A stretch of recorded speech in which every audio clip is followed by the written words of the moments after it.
শরীফ উসমান হাদি বারবার বলতো যে ভয় দেখায় লাভ নাই, আমি ভয় পাই একমাত্র কাকে? মরি মূল সমস্যা কি?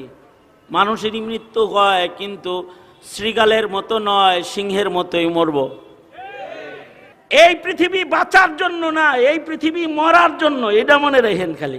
সুতরাং যেহেতু মরার জন্যই পৃথিবীতে আগমন, তো মরণটা যেন মুজাহিদের মরণ হয় এই প্রস্তুতি রাখবেন।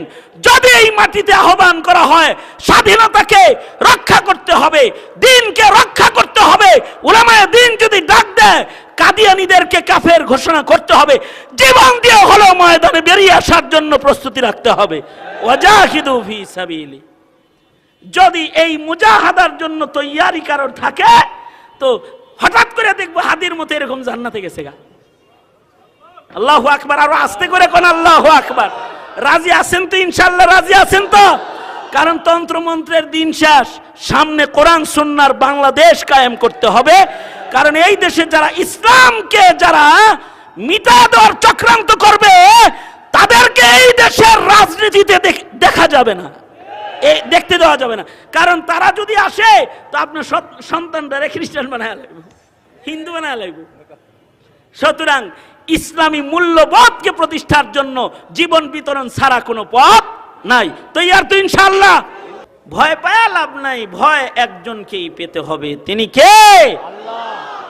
শরীফ উসমান হাদি বারবার বলতো যে ভয় দেখায় লাভ নাই, আমি ভয় পাই একমাত্র কাকে?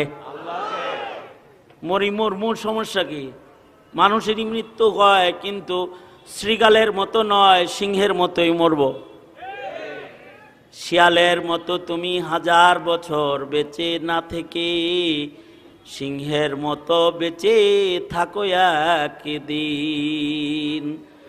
ওপারের ডাকে সাড়া দিয়েও অমর হয়ে তুমি রবে চিরদিন, অমর হয়ে তুমি রবে চিরদিন।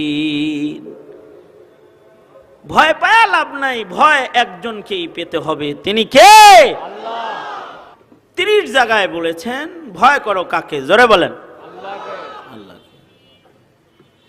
আমাদের দোষ হইল আমরা সাপরে ভয় পাই, কিন্তু সাপ যে বানাইছে তারে ভয় পাই না। বাঘকে ভয় পাই, কিন্তু বাঘকে যিনি বানাইছেন তাকে ভয় পাই না। আমরা মানুষকে ভয় পাই, সন্ত্রাসীকে ভয় পাই, কিন্তু এই মানুষগুলারে যিনি বানাইছে তারে ভয় পাই না। আমাদের ভূমিকম্পের ডর আছে, কিন্তু যিনি ভূমিকম্প দেয় তারে ভয় পাই না আমরা।